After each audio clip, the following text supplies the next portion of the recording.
Oi, tudo bem? Meu nome é Etienne Bevin. Eu e a Léo Coberas estaremos hoje aqui com vocês, batendo um papo e explicando o que a cultura pop não ensinou sobre os celtas. Beleza. Bora! Bom, Vamos lá. agora, começando esse bate-papo aqui, que a ideia é ser um bate-papo informal e que esse bate-papo possa fomentar que vocês pesquisem, vocês busquem mais informações sobre o que a gente vai conversar hoje, é sobre as histórias que compõem os círculos arturianos de origem celta, né? Então, conta pra gente aí o que a gente pode encontrar, né, dessas composições que fazem parte, na verdade, do ciclo arturiano e que estão na cultura pop. Então, vamos lá. Primeiro, né? Circo arturiano não é celta. As pessoas confundem muito por conta dos filmes, dos desenhos, dos quadrinhos, né? Ele é cristão. O que acontece é que ele traz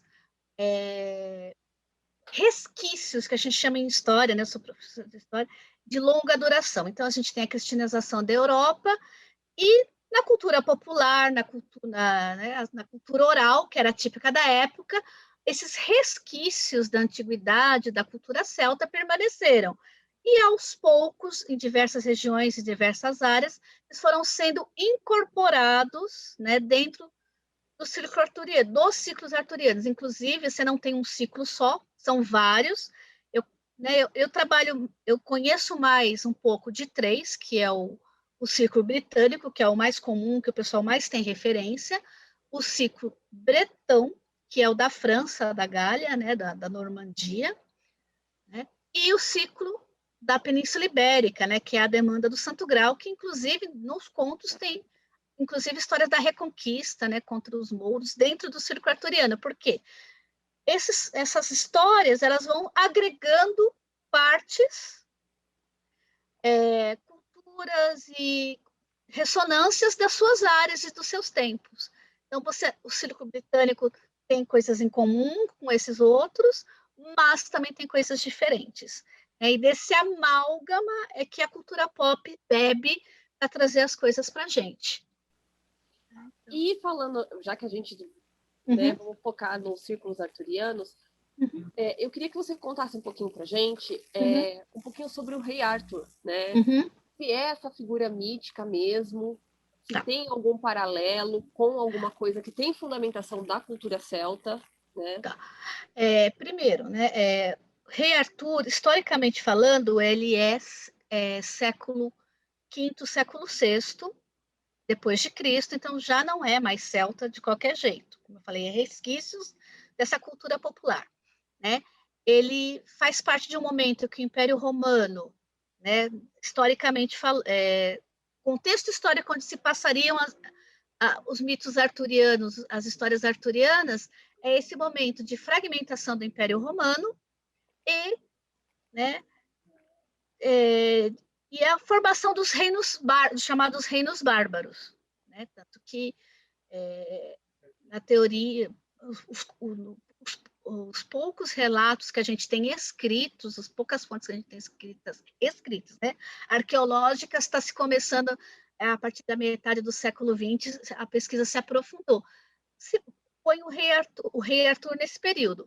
Só que aquilo, você tem pouquíssimos reinos e o rei Arthur não seria um rei, né? Ele seria um chefe de guerra. Se tem alguma coisa de histórico no rei Arthur, ele seria um líder de guerra, um senhor de guerra de uma determinada região. Né? Não se sabe se da Britânia ou da Bretanha, porque não se sabe de onde isso começou, né?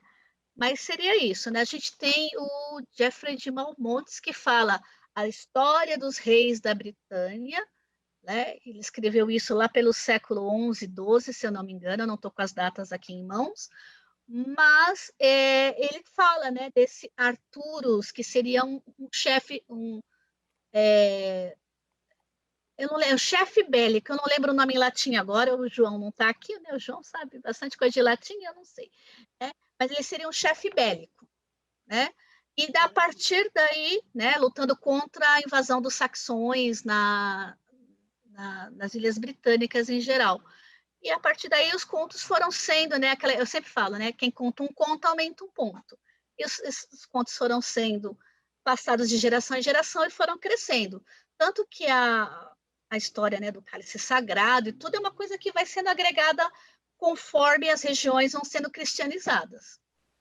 Não, maravilha. É E isso. isso é bom a gente fazer esse paralelo, Uhum. porque a gente tem muito da fantasia, né? Isso. A fantasia entra na nossa vida quando a gente é muito jovem. E se a gente não aprender a separar com o passar do tempo o que é fantasia, até na literatura, né? O que é fantasia, o que é Isso. real, a gente vai crescer distorcido e vai pesquisar as coisas de forma distorcida também. Exatamente. E o importante é focar.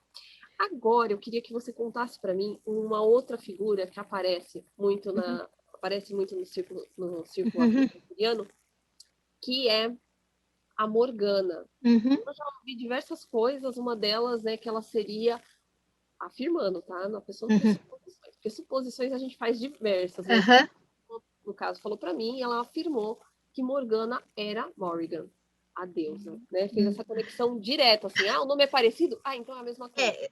Exatamente. Essa conexão é feita só por conta do nome, né? Eu não sou etimóloga, não conheço, mas por fato dos nomes serem parecidos, Morrigan e Morgana, as pessoas fazem associação. Não. Né? Dentro dos contos arturianos, a Morgana é a meia-irmã do Arthur, tem contos que ela é feiticeira, tem contos que ela é bruxa, né? Ela é chamada de Morgana a fada, porque você tem muito esse epíteto, né? A fada vem muito do ciclo bretão, né? Lancelote do Lago, aí você tem a Morgana como esse ser mais místico, né? Em outras versões, ela é só a irmã invejosa, a irmã que quer tirar o irmão do poder, mas não tem nada muito de mágico, tá? Mas ela não tem ligação com Morrigan, né? Até porque Morrigan é uma deusa, né, mais ligada à soberania e à guerra, não a magia em si, como aparece a Morgana aparece nos contos arturianos. Né? Então, essa questão as pessoas confundem muito, né? Morgana, a fada, ela é uma Xi? Não, não é uma Xi. Ela vai ganhando esse caráter. A gente destacar é o seguinte, dentre as irmãs de Morrigan, né? Quem trabalha com magia de forma mais exponencial é Baeve, e ela não é, em nenhum momento existe alguma referência dela ou algo similar a ela dentro do ciclo arturiano, né? O que prova esse equívoco, né? Sim, inclusive essa questão da ligação dos mitos arturianos com a cultura celta, ela é mais recente, né? Tem os últimos 30, 40 anos, depois do Brumas de Avalon, né? Você tem um filme da década de 90 com Sam Neill, né? Do primeiro Parque Jurássico, que ele é Merlin, na verdade é uma minissérie que aqui no Brasil chegou em VHS condensada, né? Que aí eles tentam associar a Dama do Lago e a Morgana com essas deusas, Maeve, Mab. Só que assim, fica aquela coisa muito superficial, né? Não, ótimo. Né? Mas ela não tem nada a ver. Fala. Eu não citarei o nome do livro, mas eu li num livro, há uns anos atrás, a relação entre Merle e Taliel. Sim. E eu queria que você contasse um pouquinho se existe alguma... Porque pode existir um personagem ou outro que tenham conexões, mas tem outros personagens que pode ter, não, né? Mas eu gostaria que você falasse um pouquinho do Merlin. Então, o Merlin, nos contos arturianos, ele vai surgir primordialmente como conselheiro, né, o conselheiro sábio do rei, né? Só que nessa questão da cristianização, nos contos, ele é filho do diabo.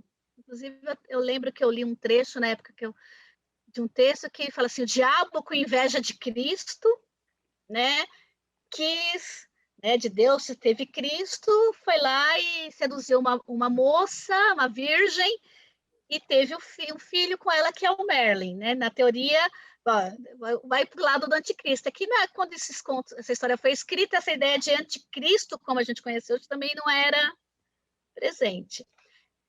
Do Taliesin, alguns contos e algumas coisas mais recentes fazem associação, que Merlin seria Taliesin, mas, pelo que eu sei, não são, né? São figuras separadas. A Brumas de Avalon fez muito isso, né? Porque como a Mary Breda Zimmer quis unificar os contos, né? Ela fez o quê? Ela pegou essas várias figuras, né? Então ela fez isso com a Dama do Lago também, né? As várias vertentes, figuras, né, dos diversos ciclos e colocou como título. Né? Então você tem essa confusão, mas a princípio Taliesin é uma figura, Merlin é outra. Né? Eles foram sendo agregados também, né, dentro dessa cultura, né? Como eu falei, a partir da década de 50, depois da década de 80, quando, né, o Brumas de Avalon bombou e todo mundo começou a uma retomada do quarto arturiano. O interessante é que se o Merlin no começo era um conselheiro, né, do rei Arthur e tudo mais, com o tempo ele vai ganhando cada vez mais poderes e poderes mágicos, né? Tem o filme a Última Legião, ele solta a bola de fogo, literalmente no exército, né? Então, Não, a ele gente vai, ele ri, porque, não, porque chega um é, nível, né, de show é, pirotécnico muito isso. alto. O mais famoso é que dizem que foi ele que transportou as pedras de Stonehenge. Né? Isso já é mais É, antigo, né? Que Stonehenge, né, foi o Marco Merlin né, que não, trouxe ali. eu acredito muito nessas histórias que tentam fantasiar, né, Uhum, fatos históricos e tudo mais. Tem um é, filme que eu vou comentar, já que você falou de Stone Age, né? é, Eu tenho um filme que, se não me engano, são os. Aí eu não vou lembrar agora, mas eu vou inserir depois aqui, pelo é, menos um trechinho para mostrar, que mostra que um povo primitivo, como se fosse um povo Neandertal, uhum, foram eles que empilharam construída. que É, aí prova que é anterior. E na é, história, é uma história infantil, é um desenho aham, animado, né? aham. Ele fala que, na verdade, Stone Age eram os gols para jogar futebol, tá? Ah, tá. Eu morri de rir. Eu achei que Oh, foi uma esse, sacada maravilhosa para dar uma justificativa para explicar para as crianças por que tem aquelas pedras empilhadas. Eu achei ótimo. E você imagina, né, que na construção, né, da formação na Europa medieval, nas histórias, você vai construindo uma identidade que ainda não vou chamar de identidade nacional, porque isso é para frente, mais no futuro, né? Mas você tem aquele monte de pedra. Como é que alguém construiu? Quem construiu? Como é que aquilo foi parar ali? Né, você tem Exato. essas histórias contar.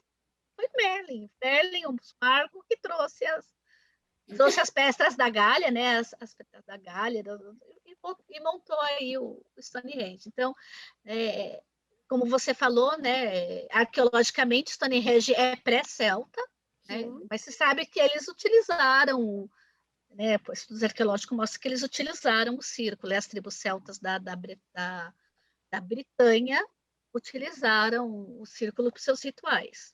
Né? sim, isso é interessante. Outra coisa que eu vou te perguntar, que é Uhum. interessante, é sobre o Santo Graal. Aham. É possível fazer alguma associação do Santo Graal com alguma coisa da cultura celta? Sim, vamos lá. Santo Grau, primeiramente, vamos esquecer Dão Brau, né, que o Graal é o útero de Maria Madalena. Né? Isso é uma discussão bem interessante, né? Mas isso não cabe E é aqui no momento. longa, né? É longa, dá para fazer Seria uma um. tese de mestrado tranquilo, né? Isso, né?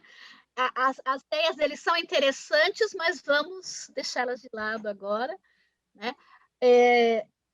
Tradicionalmente, o Santo Grau é o cálice que Jesus fez a última ceia, utilizou na última ceia, né? Para fazer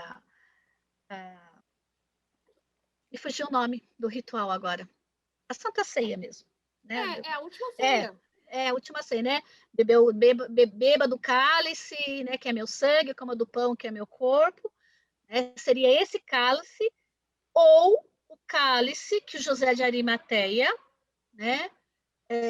Que seria, né? Que era o dono pelas histórias, pela tradição cristã, era o dono do túmulo, era aparentado da família de Jesus, era dono do túmulo onde Jesus foi colocado, né? E o José de Arimateia recolheu o sangue de Cristo na cruz desse cálice.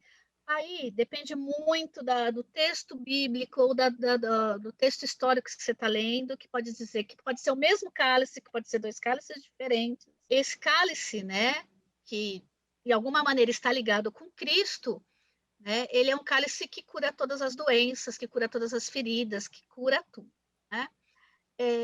Esse cálice, a gente vê muito bem essa função dele no Indiana Jones, a Última Cruzada, né, que eles vão atrás, e o Indiana Jones tem que achar o cálice, descobrir qual é o cálice para poder salvar o pai dele. Esse cálice, né, ele pode ter duas ligações, que é a primeira que, assim, por que tem a demanda do Santo Grau? Né? A demanda do Santo Grau é justamente a busca pelo Santo Grau, né? E ela aparece em todos os cantos arturianos. Você tem a busca do cálice para curar o reino, para curar o reino, porque toda aquela história do Arthur foi trazido pela Guinevere com Lancelot, né? E aí o reino de Camelot começou a desgraça, vamos curar do Santo Grau para curar o rei. Então tem essa ligação com a soberania, que é uma coisa muito ligada na cultura celta, né? Como eu falei, são resquícios, né, da cultura celta, do rei ter que estar casado com a soberania, né? E aí ele foi traído, e aí você precisa de alguma coisa para curá-lo, né? E também com os caldeirões que trazem vida ou trazem alimento, né? Como o mais famoso é o caldeirão de Dágda, né? Que pode alimentar todo um exército, todo mundo, sem nunca faltar nada. Então, eu falei, você vai tendo transposições, né? De uma cultura para outra, e aquilo que as pessoas gostam vai permanecendo, né? Por isso que a gente chama de longa duração. Né? Elas vão ganhando outras roupagens, mas elas vão permanecendo. Então, por Sim, isso que e é muito interessante a gente analisar que outros livros beberam dessa fonte, sim, só que tiraram os vernizes. é, Né? Por exemplo, não vai ter no filme não vai ter o Rei Arthur. Vai ter outros elementos que estão sim, presentes dentro do ciclo arturiano que eles vão escrever de outra maneira. A gente acaba encontrando exatamente, muito nos filmes medievais muitas características, por exemplo, um sim, outro herói que tem características do Arthur. E sim, outro vai ter um mago e vai ter as características de Merlin. Então, exatamente. é um conjunto de personagens que é extremamente reciclado e reaproveitado de diversas formas. É. Você pode até pensar na questão do caldeirão, né, com cálice que traz a vida do Harry Potter, né, que você tem todo o Exato. ritual de sangue, de carne, dentro do caldeirão para trazer um Voldemort à vida. Né? Então você tem essas coisas vão sendo trazidas de volta, ressignificadas. Sim, tem um filme que eu estou tentando lembrar o nome aqui desesperadamente, porque depois e eu só na nossa conversa que eu me toquei que esse filme também tem essa relação que eu vou te falar o nome do personagem principal, talvez você lembre, que o nome do personagem principal era Etienne Navarre. Feitiço de Áquila. Isso, Feitiço de Áquila. No Feitiço de Áquila, o que você tem? É. Você tem o Cavaleiro Negro. Que é bom, na verdade é bonzinho. Não, tem o mal também, tem o mal. Tem o que mal. Etienne se veste de preto pelo luto, pela paixão, mas você tem o Cavaleiro que é o chefe da guarda que é o Cavaleiro Negro, E aí, olha que louco, né? A gente parando para pensar, o que você tem? Você tem um casal que não pode se ver. Exatamente. E aí você tem Guinevere e o Lancelot. Que eles não podem ficar juntos. Exatamente. Então, a reprodução desse trecho do ciclo arturiano, reproduzido num outro filme, com outros nomes, com outras características, mas você vê novamente esse conflito de não poder ficar junto, mesmo se amando. Exatamente. Você tem uma figura. É que no caso, né, do Feitiço de Áquila, a figura que separa eles é o mal, que é o bispo de Áquila, né? Exato. Né? Mas que na verdade você tem aí essa questão, né, da magia, né? Está subvertendo, porque é um bispo cristão apaixonado. Se você pensar que é um filme adolescente da sessão da tarde da década de 80. Mas é interessante. Esse recorte, eu assisto esse filme assisti muitas vezes, mesmo depois de ter entrado para o budismo, e eu nunca tinha feito essa associação. Nessa conversa, agora que eu fiz essa associação, eu falei assim, até o feitiço de Áquila, né? Eles bebem dessas referências. Né? E tem toda a magia de como se livrar dessa maldição e tudo mais, né? Que tem muita coisa a ver com, né, a magia, essa questão da magia, como eles se livrarem, né? Tem muito a ver com os ordalhos das fadas, né? Porque tem que ser o dia e a noite junto, né? Então, eles têm que encarar o bispo como seres humanos, né? Como é que eles vão encarar? Quando tem de ver que é o eclipse, né? Então, você tem todas essas questões dessa magia, né? Que tem a ver com a natureza, né? Mas que não, né? Que bebe nessa fonte celta, mas não é celta. Tem que lembrar sempre disso. E, assim, a gente indo caminhando para essa parte mais aprofundada da cultura pop, que a gente pode falar de outros filmes, por que por que existe essa fixação dos romanos e os celtas serem inimigos? Eles eram inimigos de fato, porque quando a gente vai lá para as histórias em quadrinhos, que a gente tem Obelix, né? E o Panoramix e todos os Ix da aldeia, eles brigam com os romanos. É um fato que existia essa inimizade ou não era bem assim? Vamos dizer, sim e não. Por quê? Porque, claro, os romanos conquistaram praticamente toda a Europa, a Eurásia e parte do Oriente Médio. Então, é um povo belicista, é um povo conquistador. É claro que, conforme eles foram avançando, eles foram guerreando, né, com os povos já que viviam nas regiões que eles estão invadindo. Então, vai ter conflito, vai ter guerra, sim, vai ter revoltas, né? A gente tem a famosa aí, né? Eu vou falar só das duas que eu tive mais contato, né? Que é nas guerras da Gália, né? O Júlio César guerreando com eu sempre tenho problema com esse nome, né? Vercingetorix. Se eu falei errado, eu peço desculpa porque eu sempre enrolo nesse nome. Eu também enrolo, né? E porque conquista da Gália e o Vercingetorix juntou várias tribos, não todas, mas juntou uma federação, uma conglomerado de tribos para lutar contra os romanos, que é a base, inclusive, da história do Asterix, né? Que é né, todo mundo perdeu, só sobrou lá a aldeiazinha dos irredutíveis gauleses, né? Você fica pensando, né, que se o Poranamix fizesse a poção para todo mundo, os romanos não teriam ganhado a guerra. Exato. Né? Mas é interessante a gente olhar para essa perspectiva, porque a impressão que nós temos é que eram inimigos, assim, todos os povos celtas, né? Não. E a gente também tem essa falsa sensação de unidade. Sim, esse é um ponto importante. É importante lembrar que a gente chama, como o nosso amigo João fala, ele coloca sobre celta, o guarda-chuva de nome celta, uma infinidade de tribos de toda a Europa que tem em comum uma questão da linguística, mais do que qualquer outra coisa, alguns aspectos culturais. Né? Mesmo as divindades não eram exatamente iguais nesses vários lugares. Então, você não tem um povo celta, né? Você tem povos celtas, diferentes. Os Gálatas que aparecem na Bíblia, né? É um povo celta. E isso é interessante você falar, porque as pessoas não fazem essa associação, que os Gálatas estão ali na Bíblia e eles são celtas. Eles moram naquele pedacinho que seria mais... Da Etiópia. Etiópia, isso, exatamente. Etiópia. Então, é muito interessante a gente fazer essa pontuação, porque mostra que existiu um povo, né? Porém, sobretudo, entretanto, estava em outro canto da Europa. Não tem nada a ver com a Escócia, com a Irlanda? Isso, né?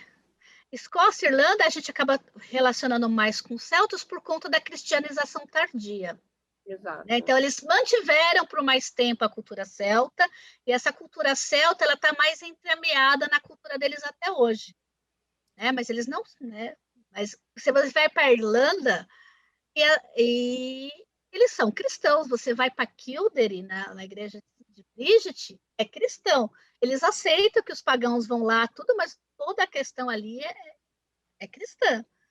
Né? É aquela coisa, é uma convivência pacífica, mas Sim. não é uma convivência, nossa, vem aqui, vocês são melhores que a gente. Não, é uma convivência pacífica. É pacífico, eles aceitam que a gente vá lá, né?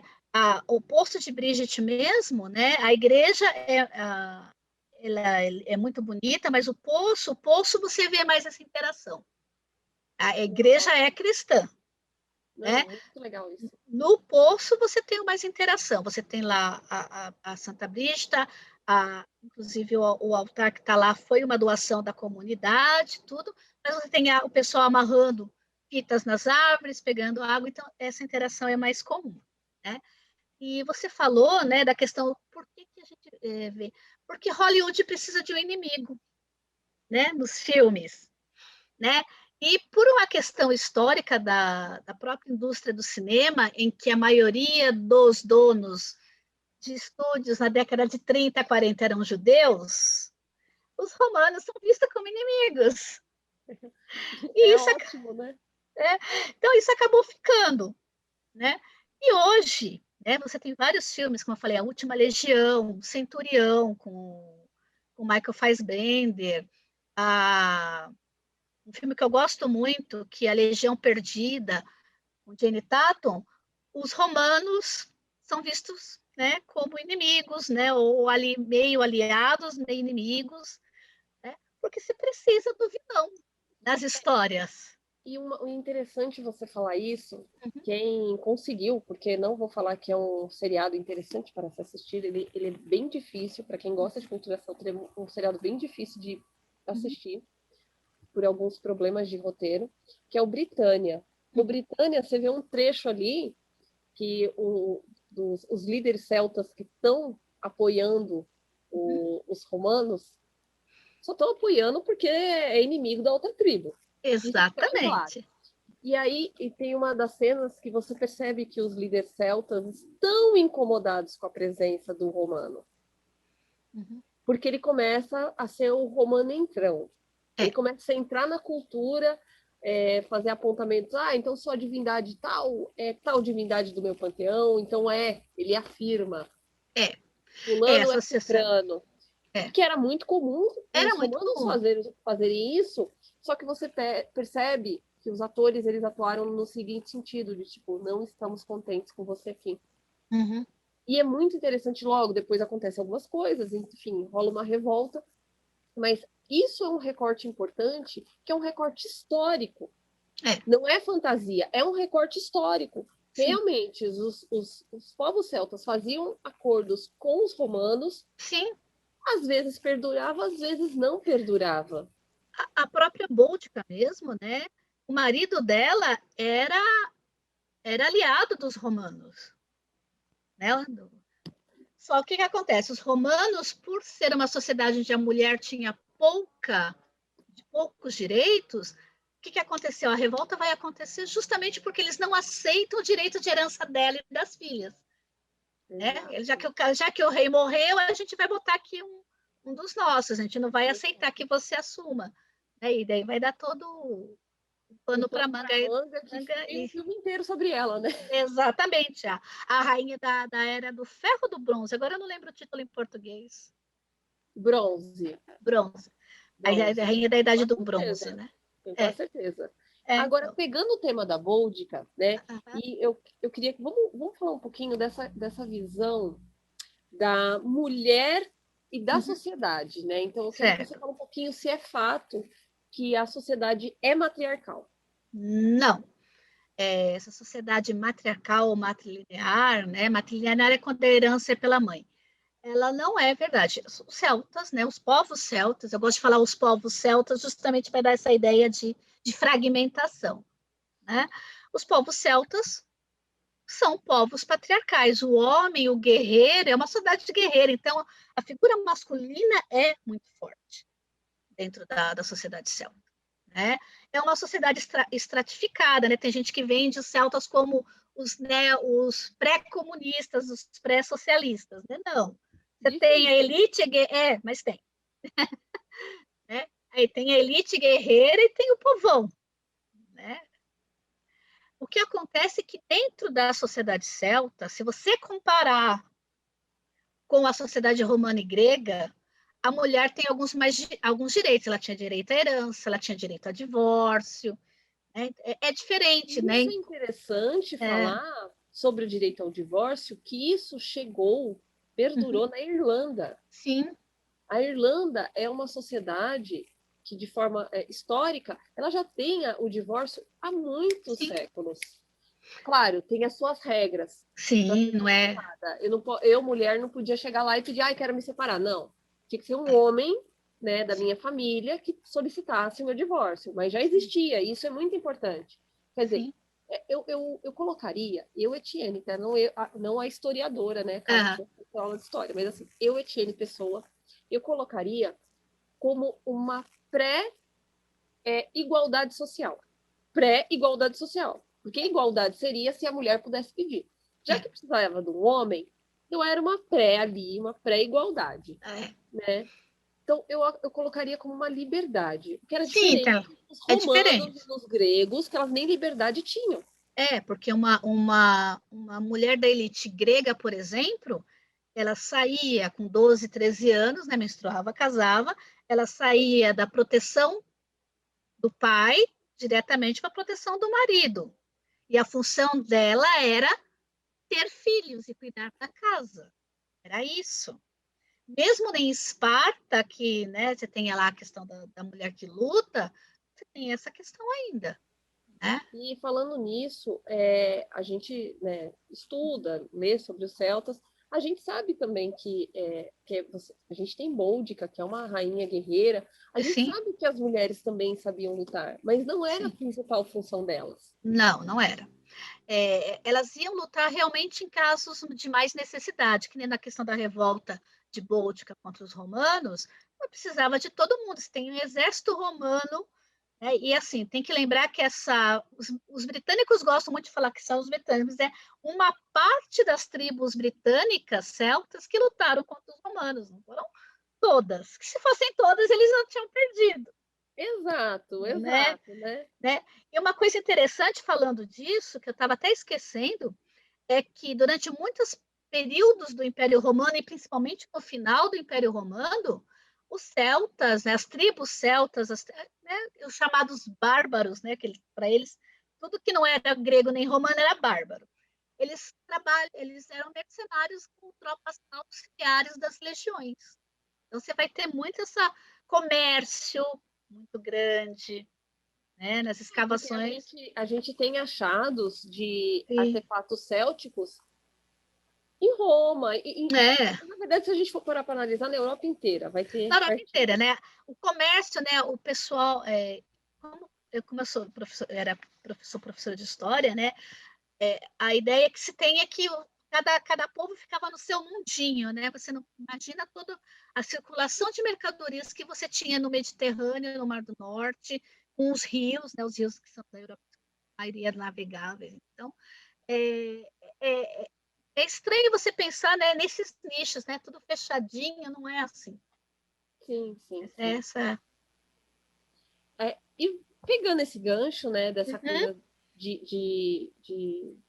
do que eles eram, já pega uma informação importante, quer dizer, os povos celtas não eram só guerreiros, eles eram Não, além disso. não, eles Eles iam eram além. assim, a cultura, a guerra era importante, sim, até porque eles guerreavam muito entre si, né? A gente tem lendo histórias do roubo de gado, né? Que chegaram até a gente nas histórias, né, das lendas, né? Dos povos celtas, na Irlanda e na Escócia, aquelas coisas que a gente vê ainda em filme, coisa em romance, que é da luta dos clãs, é resquício dessa questão, né? Eles lutavam entre si muito também. Mas é uma sociedade que tinha uma ourivesaria, né? Muito bem feita, uma metalurgia muito boa, né? Eles eram, né, criação de armas e ferrarias, pecuária e agricultura. Não se vivia só de guerra, você tinha pecuária, como na Europa, né, de grãos, e o gado era muito importante, né, para eles, né, gado. Então, uma noiva levava gado, muitas vezes uma noiva rica levava gado como dote para o casamento, né?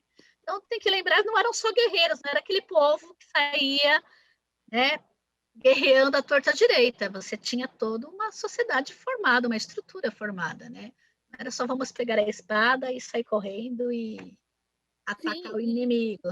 isso é importante, porque se a gente for parar para analisar, né, ah, muitas pessoas chegam, né, com a Uhum. fantasia de não, porque os celtas viveram e parará, e você fala assim, não, não é bem assim, É, não é, ela é muito anterior ao período medieval como um todo, né, que eu sei que tem o sim. medieval baixo, né, o que é o mais antigo, mais novo, Sim, né, sim, é.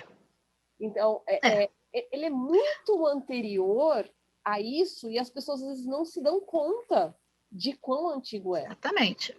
Exatamente, né? Você tem, vamos voltar aí, né? Que você falou que baixa Idade Média, né? Você tem uma que é dominada pelos romanos. Então, você tem, por exemplo, na Gália, né?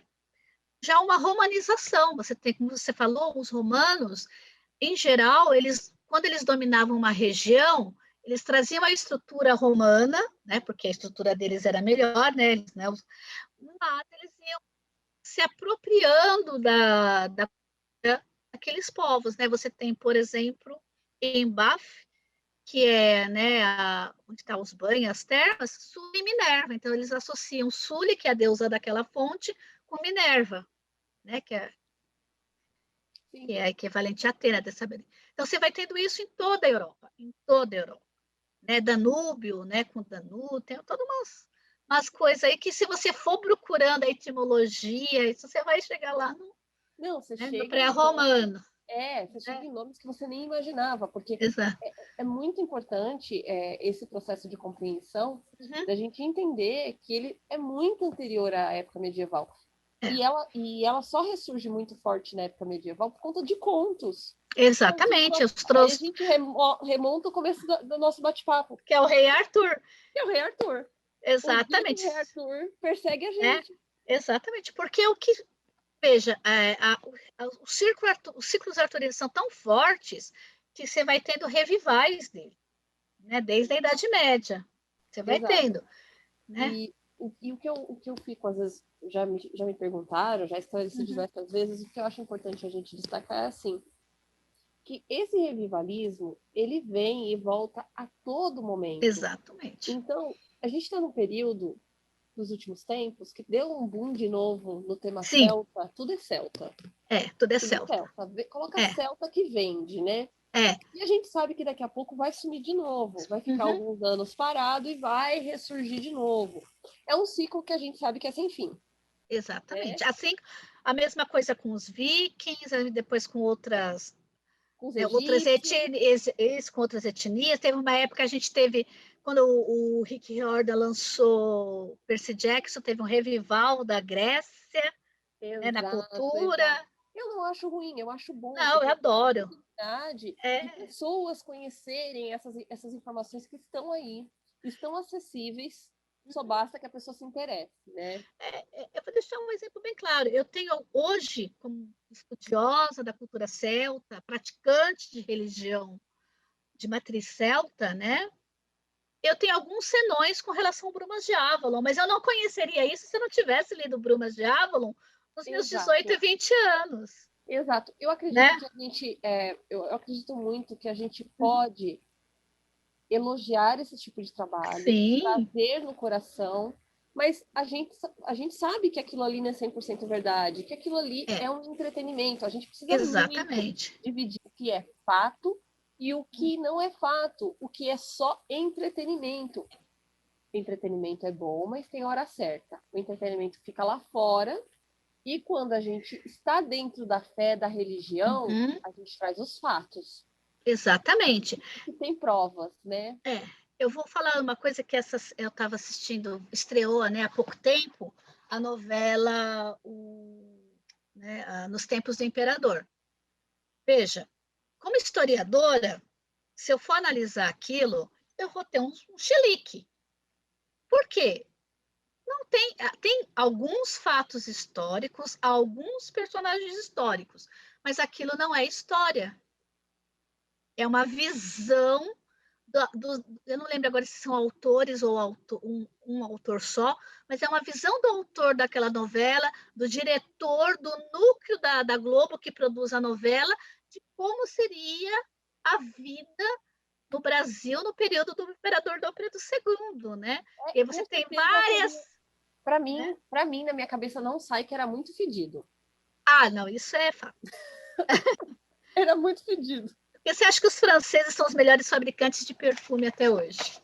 Exato. É. Quando eu vejo aquelas roupas, eu acho lindo roupa de Sim, época, eu acho sim. uma coisa linda, mas eu imagino sempre o cheiro. Até porque você conseguia lavar o tempo todo, né? Exato. Né? Mas voltando, né, saindo do Império, aqui a ideia é só mostrar que o entretenimento, as obras de entretenimento, quadrinho, game, filme, né, eu sou uma apaixonada por cinema, não é você pode gostar, é só tomar cuidado, como você falou, Eti, que tem hora que você está ali assistindo para curtir, né, se divertir, rir, xingar se você não gosta do personagem, né? Mas se você está estudando, praticando a religiosidade celta, você tem que saber separar, né? Nada impede que você se divirta, que você goste, que você brinque. A gente, né, teve uma época que a gente discute, tem discussões quando os grupos se juntam sobre Brumas de Avalon, sobre Britânia, né, sobre o desenho, né, do Livro of Kelf, né, Book of Sim. Kelf. A gente discute, mas a gente sabe que aquilo são obras de entretenimento. Sim, eu vou dar um exemplo Né? para que bobo. Eu sou apaixonada por dois atores atualmente, né? Uhum. Que é o ator que fez Merlin no Crusade. Ah, tá. Eu esqueci o primeiro nome dele. É um dos filhos do Sagart, né? E eu também gosto do pai dele. Não posso negar. Adoro ele. Meu gosto é peculiar. Eu gosto dele, eu gosto do irmão dele, eu gosto do pai dele, entendeu? Eu só não gosto da irmã porque eu não conheço a irmã, porque a irmã é médica. Então. Mas Assim. o quarteto de atores ali da família são ótimos, eu concordo. Né? Não vamos negar, né? É.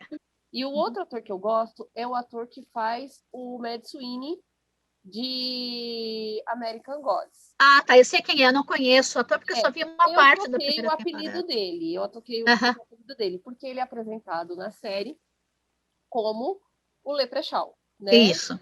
Eu só vi até essa parte. E eu troquei o apelido dele, ele não é o Leprechaun.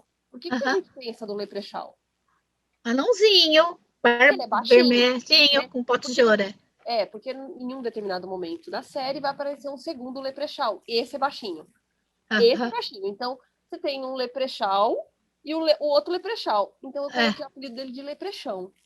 Leprechaun porque é grandão. Porque é grandão. Ele é alto. Né? E eu acho interessante porque ele esteticamente, com exceção da altura, ele tem as características do Leprechaun das histórias infantis, né? Então ele é ruivo, parará, parará. E o segundo Leprechaun que aparece, ele não tem essas características. É só altura. Só altura. Então eu achei interessante essa abordagem. Mas o American Gods é uma releitura trazendo para questões contemporâneas. Concordo. Sim. Mas eu achei muito interessante esse recorte que ele fez.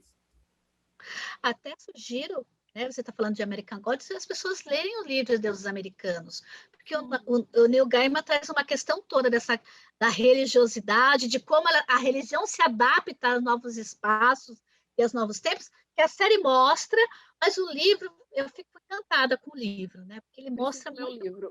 Então, como os imigrantes foram trazendo suas crenças, suas fés, sua cultura para o novo mundo, e como isso foi se adaptando ao que já tinha aqui, as diferenças, né? Então é bem interessante. E agora, que eu vou abordar aqui, vou ser bem específica, né? Que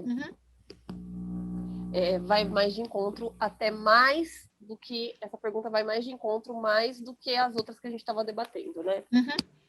Então, eu posso afirmar que o druidismo não é celta.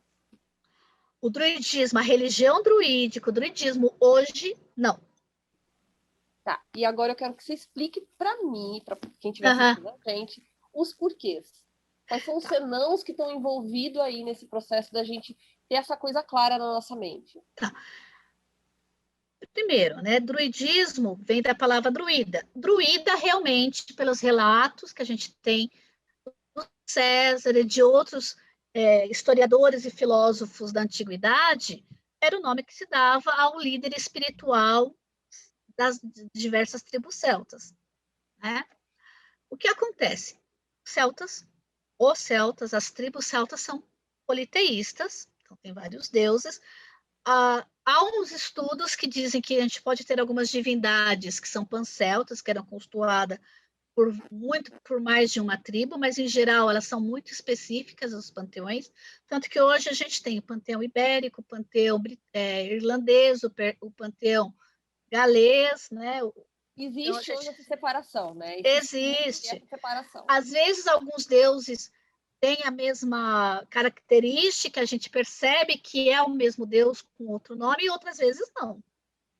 Então, tem que tomar esse cuidado. Por isso que quem se debruça dentro da religiosidade celta acaba escolhendo um panteão mais específico, aquele que você tem mais afinidade, e se aprofundando nesses estudos.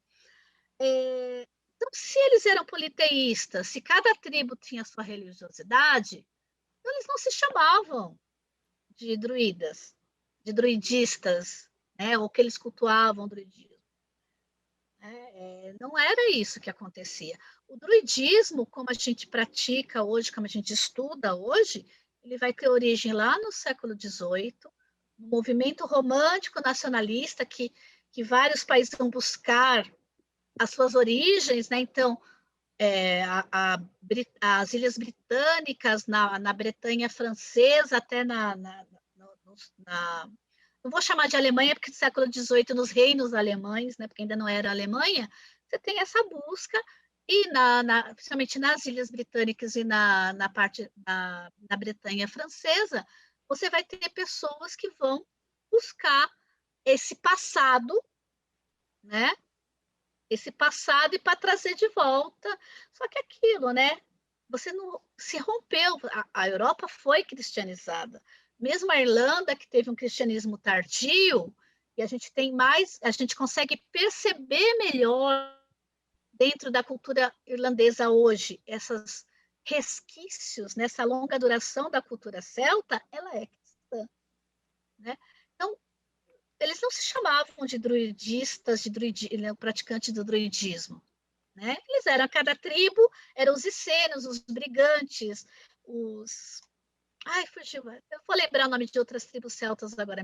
Os gálatas, né, da cristianização, eles cada um tinha seu panteão, suas ritualísticas, né? Então, você não tem como chegar lá. A gente tem relatos que a gente tem hoje, são achados arqueológicos, relatos de contemporâneos, mas geralmente é a visão do outro, romano ou grego, e depois a transposição dos cristãos, das histórias e lendas.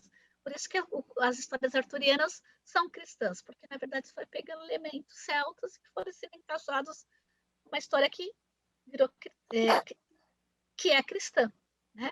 Então, no século XVIII, você vai ter esse movimento, né, de nacionalismo, você vai retomar algumas coisas, mas o druidismo no século XVIII e XIX ainda é muito parecido, na verdade, com a maçonaria, né, porque você tem um revival do misticismo, né, dessa questão da busca pelas heranças, né, e vai chegando até hoje, né, no século XIX, no início do século XX, com Gardner, esqueci o nome do outro, meu Deus, me fugiu o nome, é o Gardner e o Nichols, isso, obrigada. Né? Que vão estruturando, mas assim, se vocês pegar uma máquina do tempo, se a gente for para a era do bronze, para a era do ferro, e ver uma tribo celta fazendo um ritual de casamento, de funeral ou de celebração, não vai ser, a gente não vai reconhecer as nossas práticas. Assim como se a gente jogar um druida aqui, né, pegar um druida lá né, dos Icênios e trazer para cá, da ilha de Mônaco e trazer para cá, ele não vai reconhecer as nossas práticas. E que é interessante assim, a gente lembrar que esse revival mais forte, né, é de 300 anos para cá, Sim, século Iolo, XVIII. Iolo Morgano, depois Isso, vem exatamente. Horace Nicholson junto com Gardner, que faz algumas popularizações. E o Exato. que eu acho interessante, assim, ontem me fizeram essa pergunta, eu vou trazer essa pergunta no susto para você. Ai, meu Deus. Ai, meu Deus. Que é o seguinte, a questão das tatuagens. Ah, tá. Né? Porque a gente tem um pequeno problema de informações Uhum. que circulam, que afirmam, isso é uma afirmação que vem, assim, possivelmente do nosso querido Gardner, né? Uhum. Não posso afirmar, mas acredito que tenha sido esse queridíssimo amigo nosso que fez Sim. essa gentileza de classificar o Triskel e a triqueta como sendo símbolos celtas. Uhum. E, na verdade, são símbolos indo-europeus. Deus, Né? A triqueta exatamente. mais vinculada aos povos nórdicos, Isso. né?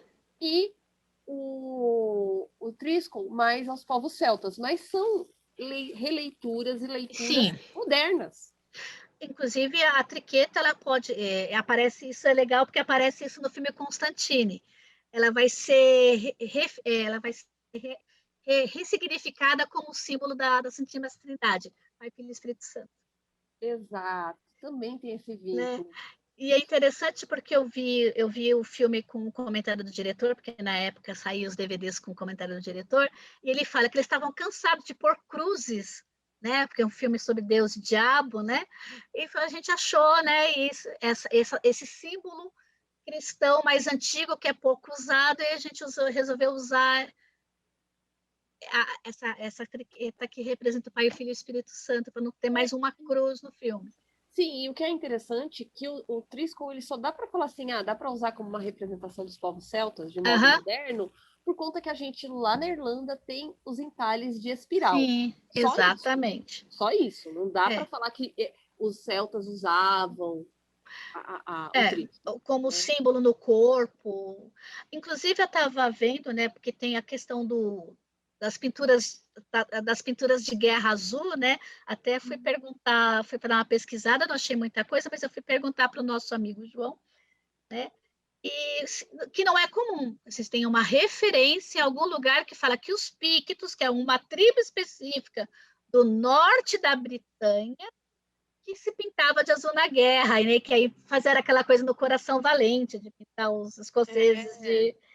mas isso não é uma coisa, né? Parece que você vê filme todo mundo pintado, adornado com pintura azul, né? De guerra. Não, como Né? se fosse maquiagem e você desse tempo, vamos para a guerra. Peraí, deixa eu passar minha make da guerra. Não dá tempo. No próprio filme do Rei Arthur, de 2004, com Clive Owen, que a gente tem uma miscelânea ali, é um dos primeiros filmes que associa o Merlin com o druida, né? Porque não, né, essa associação do Merlin como druida, como representante da cultura celta, é muito recente, tem 30 anos no máximo. Né? Aí você vê o Merlin e a Guinevere da Keira Knightley pintados de azul para lutar lá no filme, né? E eles estão no sul, mais para o sul da Britânia. Então não tem nem lógica, não né? tem lógica. Não tem lógica histórica de estar pintado de azul. E é muito interessante que acaba sendo alegorias. Sim. Que chamam a atenção no filme, porque cada Sim. filme que conta a história do Rei Arthur ou qualquer coisa similar, Sim. vai querer ter um quê diferente para falar, assista o meu filme porque tem isso de diferente. Nesse, por exemplo, a ideia era o verdadeiro Rei Arthur, né, que seria um romano, isso é uma das vertentes, né, que eu falei do Lorde de Guerra, do Senhor de Guerra. Uma das outras vertentes que o Rei Arthur seria um ex-comandante romano, né, que Roma se fragmentou e aí, né, eles ficaram meio que isolados lá nas Ilhas Britânicas ou na Bretanha, né, e aí ele assumiu o governo daquela região ali, né.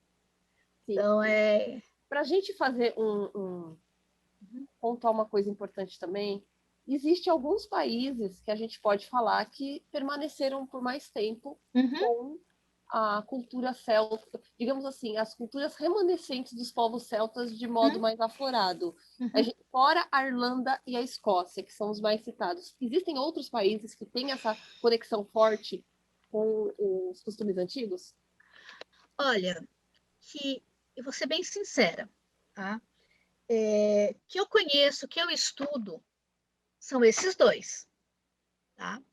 Eu sei que hoje tem uma retomada muito grande da Península Ibérica de estudos, né, de retomada dessa cultura celta na Península Ibérica, que é mais complicado ainda, porque além do cristianismo, eles tiveram o islamismo lá, né, durante todo o período medieval, né? Mas que eu sei, tá? Eu vou ser bem sincera, os colegas aí que têm estudos, né, com linguista, o Wallace, o João, e o pessoal que você sabe que estuda aí, provavelmente vão puxar minha orelha, né, que você tá, né? Mas que eu lembre, por conta do cristianismo tardio, né, isso também estou tirando aí os chamados povos nórdicos, né, que também tiveram um cristianismo mais tardio, né? É, eu, eu, eu falo muito na Irlanda e na Escócia, sim, tá? Porque eu vou ser bem sincera, eu não tenho conhecimento, né? Não sou uma estudiosa de linguística nem de coisa que fique que outros povos tenham mantido por tanto tempo esse resquício, essa herança céltica. Né? A gente sei que no norte da França eles também buscam retomar isso, tanto que foi lá um dos lugares do renascimento druídico, do renascimento celta, no século XVIII, mas eu não posso, né? Não vou afirmar aqui que tem outros, porque senão eu estaria sendo leviana. Eu peço depois que os nossos colegas, né, nos comentários aí tirem essa dúvida. Não, ótimo. E eu acho que é importante, né, para a gente tentar finalizar aqui, senão a gente vai ficar o resto A gente mais algumas horas aqui sim, falando um monte a de gente, coisa. a gente se empolga, né? E é importante, né, que a gente deixe essa informação que não há problema em assistir o conteúdo de entretenimento, de curtir esse conteúdo, se divertir com ele, dar risada, passar raiva, xingar o roteirista, xingar o consultor que ajudou, xingar todo mundo, fazer texto. Eu gosto de escrever texto, às vezes, no meu Instagram sobre filmes, e eu já fiz um sobre o Britânia, e assim, eu confesso, passei raiva em alguns momentos do seriado. Sim. Mas eu acredito que a gente tem que dar as chances e as oportunidades. Eu vou dar um outro exemplo aqui, porque eu sou jogadora de RPG, né? E no D&D você tem duas figuras, né? Que eu ouço muita piadinha dos meus amigos, porque né, eu sou druida do Ramo de Carvalho, sou druida do Caer Taubi. E no jogo de RPG, o druida é muito ligado, é quase um ser selvagem, né? É um mago da natureza. Né? E tem o bardo, que é o mago da música, né? Que remete a essa cultura celta, que remete ao Senhor dos Anéis, né? Mas é divertido você jogar RPG com esses personagens, ou nos games, a gente tem muito desse tipo de personagem nos games, seja online ou seja de plataforma, né? Mas tem que entender que isso é uma releitura moderna dentro daquele jogo, daquele entretenimento. É uma alegoria. É uma alegoria, a palavra aí, alegoria. Eu gosto de RPG, tanto o de mesa, quanto os online, e eu falo para você, essas décadas de indústria vital, eu nunca joguei de druida ou de bardo. Bardo eu ainda joguei. Mas nunca. druida eu não consigo. Não é que eu não consigo. Eu tenho raiva. Eu tenho raiva. Olha, eu vou ser sincera. No RPG, principalmente no D&D, eu só jogo de ladino. Eu sempre jogo de guerreira. Não adianta, não adianta. Meu amor é ser guerreira.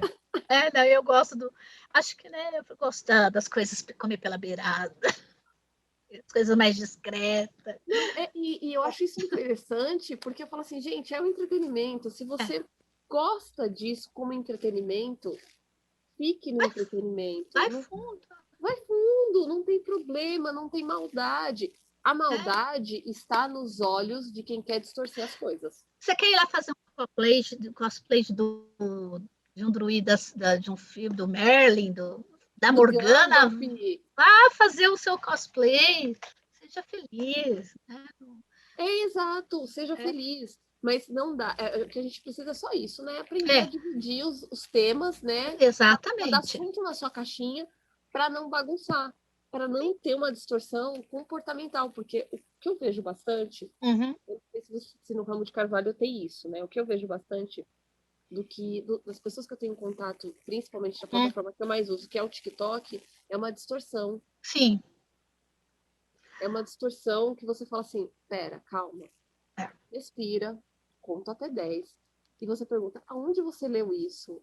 As pessoas te trazem as referências de site de sim, RPG.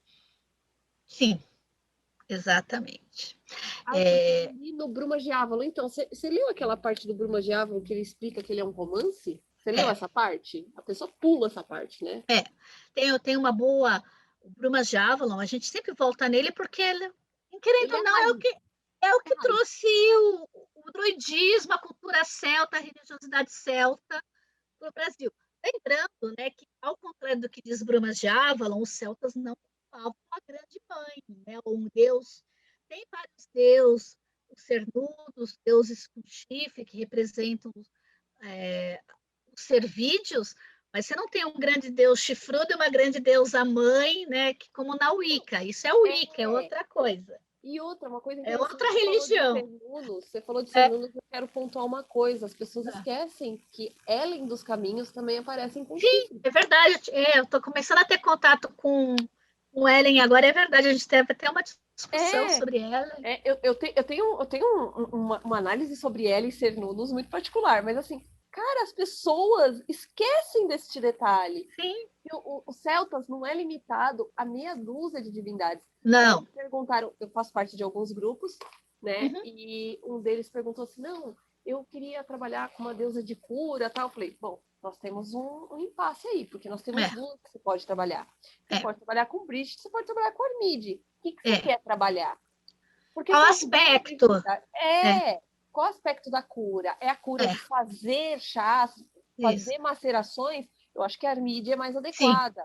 Não a cura com oração. Então, é, Bridget. gente, Então, exatamente. você tem que saber qual é a sua escolha. E É, você pouco, por exemplo, ouve falar de Armide. sim. E é aquilo, né? A gente está falando de duas, Exato. Se a gente, né? se a gente Que são começar. específicas das ilhas britânicas. E as Exato, existem. exato. Tem muito mais. Que para mim é o que existem. Eu estou até me falando que existem, e que eu não tenho esse conhecimento todo. Exato, exato. Tem Né? muita divindade. Tem muita divindade. Então, a É. gente tem que ter esse cuidado, né, de Uhum, saber o que é história, o que é fato, uhum. o que é praticado dentro da religião, o que é entretenimento e que vale a pena assistir. Eu Sim, sempre falo, entretenimento é sempre bom e importante, porque senão a sim. gente não descansa, E né? ele pode ser a porta de entrada, sim, mas você tem que lembrar disso. Né? Eu conheço,